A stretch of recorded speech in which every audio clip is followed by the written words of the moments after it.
Act 1, Scenes 4 and 5, and we took a psychoanalytical reading of Hamlet in relation to the ghost and the way that the ghost is actually a physical embodiment of Hamlet's internal drama. And we had a quote from an essay titled "Something is Rotten in the State of Denmark, but Not What You Think" by Thomas Westbrook.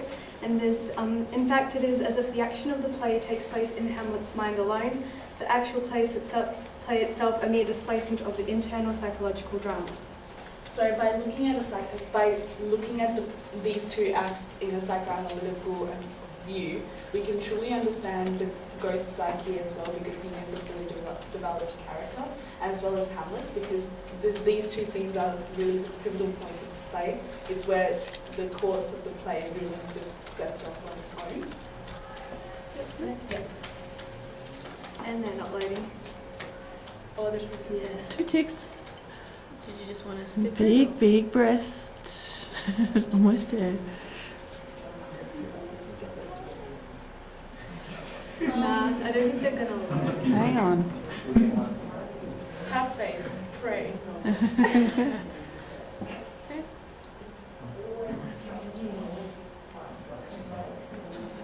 Okay, skip.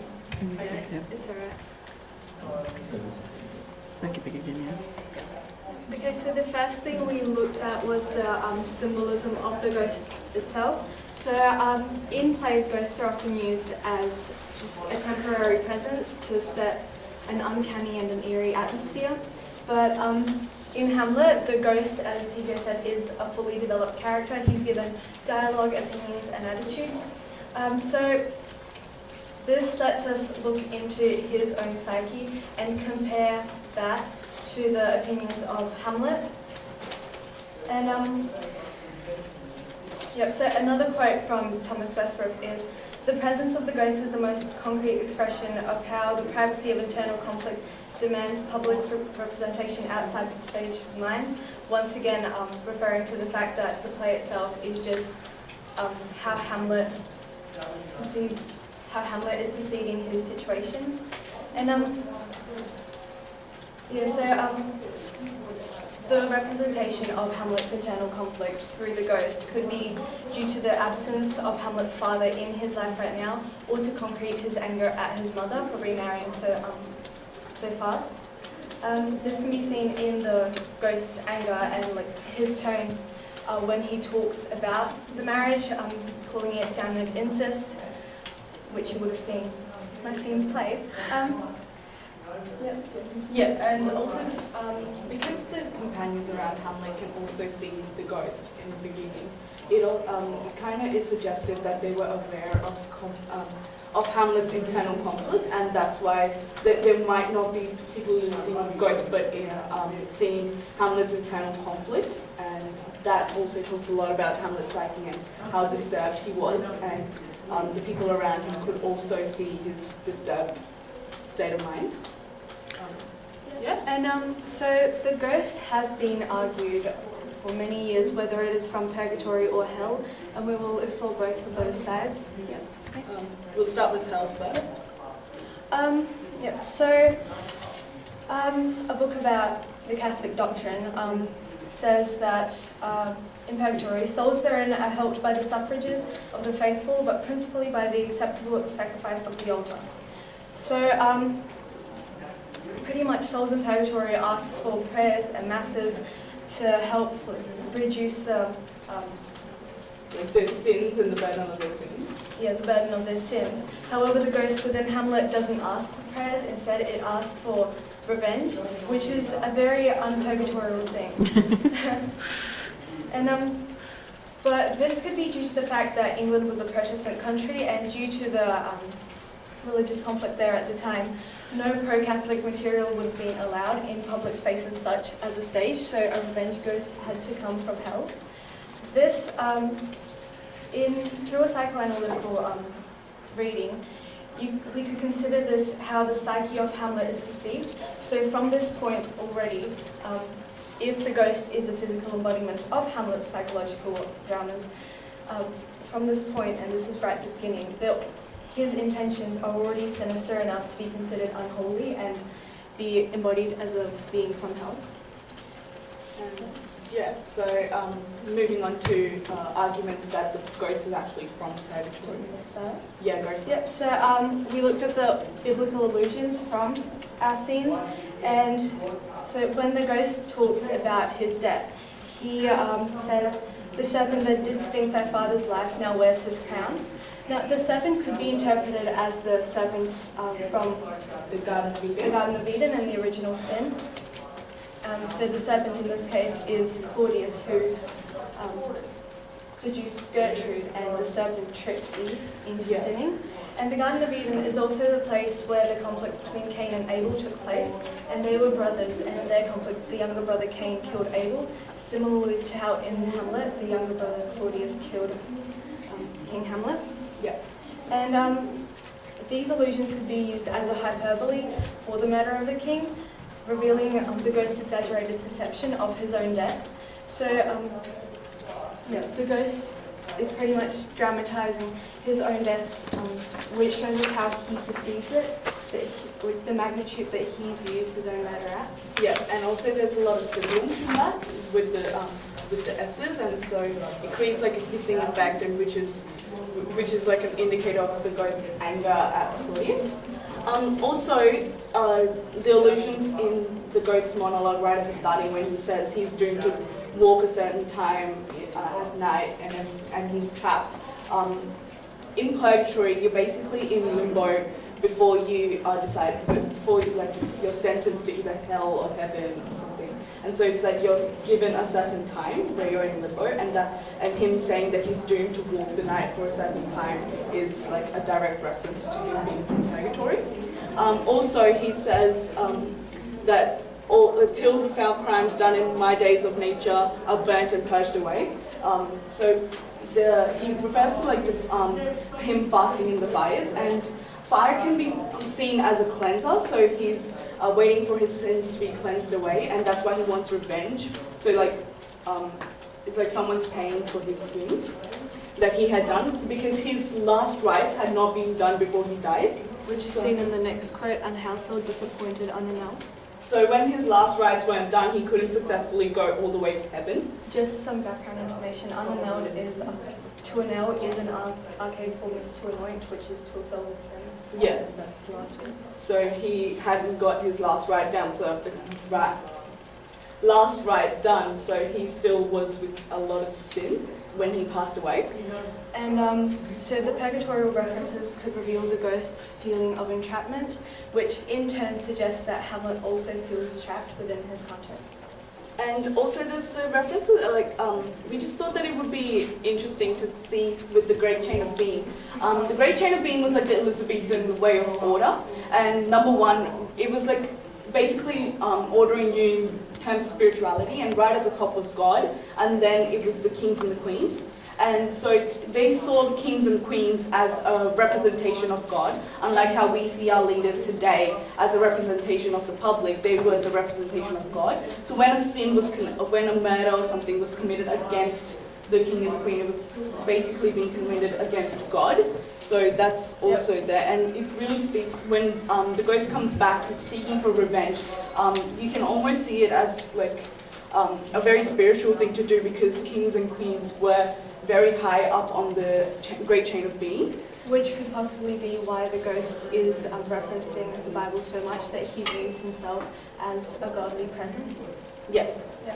If you could go. Yeah. Next. Oh, wait, go back. Yeah. I thought I was going to zoom up or something. Yeah. Got it.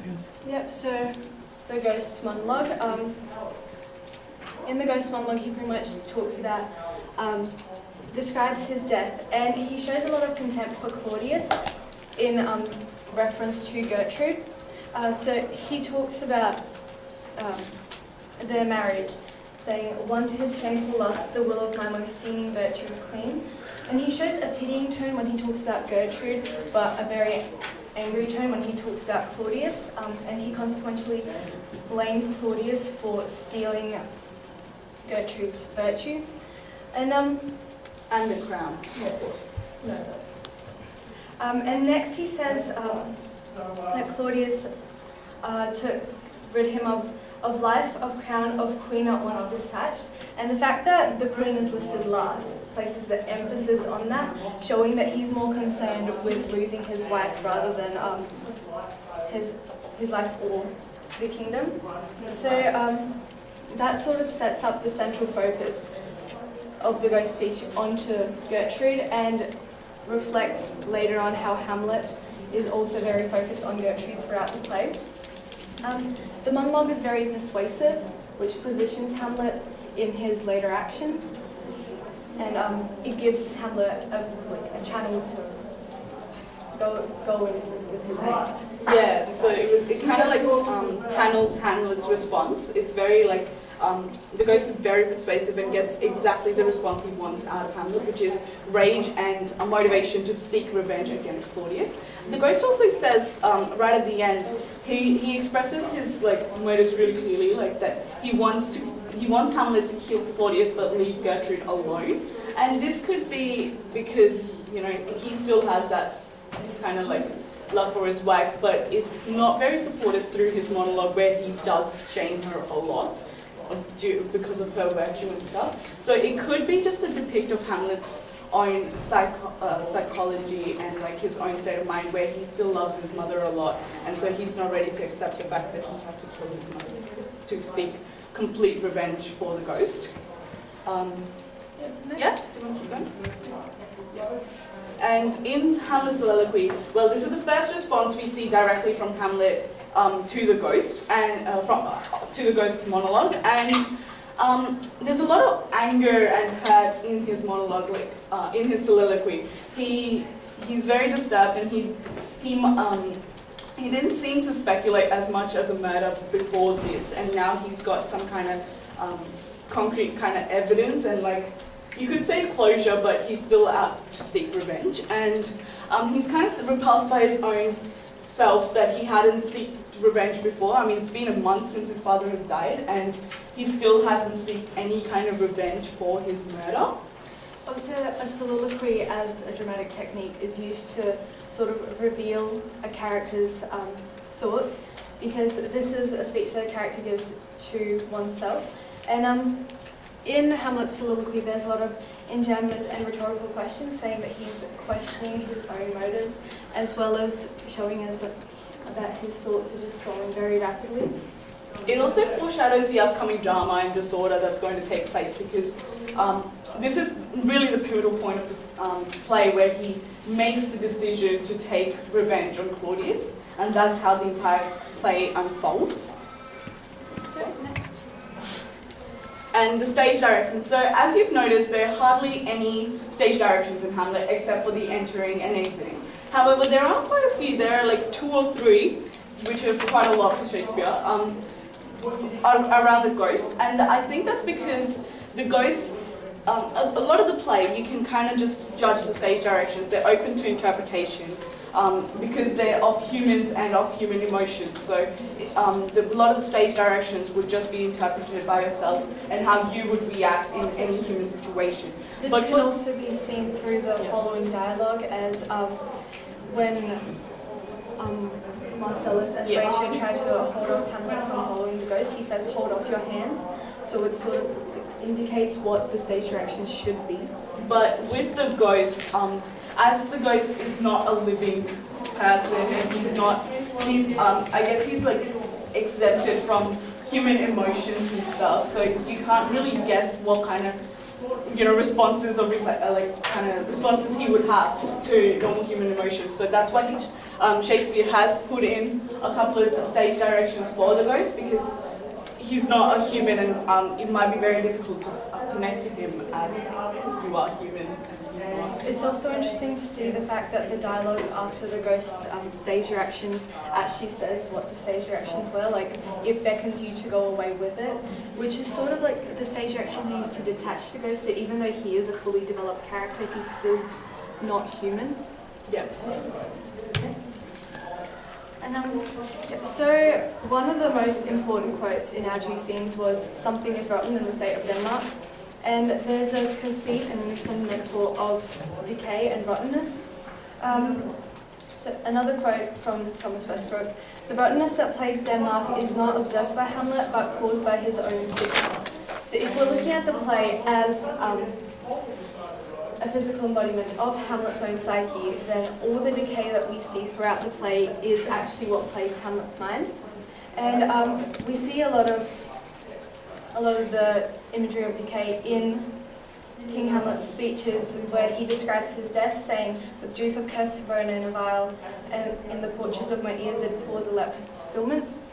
So, and if the ghost is a reflection of Hamlet's psyche, then the imagery and metaphors of decay also represents Hamlet's moral decay. Yeah. Okay. Yeah. So, in conclusion, by looking at this in a psychoanalytical reading, we can really go into the depths of what Shakespeare was trying to get through with these two acts and how they are really the main pivotal points of the play. And we can really truly understand what was going through Hamlet's mind and the ghost's mind, and kind of just judge, see a lot of the foreshadowing of the upcoming drama and this order for the rest of the play. And it's also interesting to compare the